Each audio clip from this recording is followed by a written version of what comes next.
Good evening friends. ఒక మిఠాయిలు తయారు చేసే వంటశాలలో ఒక గంప నిండుగా మిఠాయిలు, దాని పక్కనే ఒక చక్కెర బస్తా ఉంచబడి ఉన్నాయంట. గంప నిండుగా రకరకాల మిఠాయిలు ఉన్నాయంట. అందులో లడ్డు అంటుందంట, నేను అందరికన్నా చాలా తీయదాన్ని, చాలా గొప్పదాన్ని, నన్ను దేవుడి నైవేద్యానికి కూడా వాడుతారు, కాబట్టి నేను చాలా గొప్పదాన్ని అంటుందంట.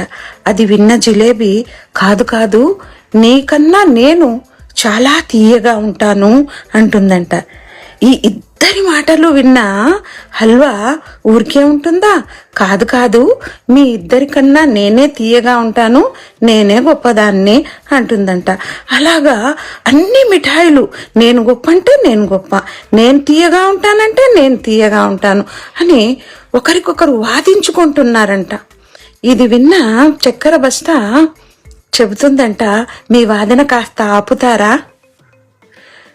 మీలో ఉన్న తీయదనానికి కారణం నేను, మీలో ఉన్న తీయదనం నాది. నేనే లేకపోతే మీరు ఒట్టి మైదా శనగపిండి అంతే, మీ వాదన ఆపండి అని గద్దిస్తుందంట. మనం కూడా అంతేగా.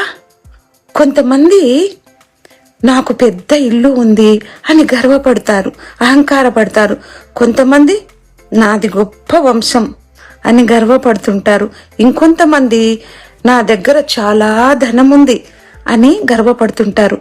ఇలా రకరకాలుగా వాదించుకుంటూ గర్వపడుతూ ఇలా అహంకారంతో బతికేస్తుంటాం.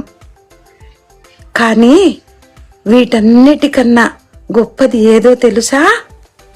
దేవుడు మనలో ఉంచాడే ఆత్మ, ప్రాణం, అది చాలా ముఖ్యమైనది, చాలా గొప్పది. అదే మనలో లేని నాడు మనల్ని ఒక్క రోజులో తీసి శ్మశానంలో పడేస్తారు. అంతే, మన విలువ అంతే. అది అర్థం చేసుకొని అందరితో మంచిగా మసలుకోండి, గర్వాన్ని వీడండి. నమస్తే.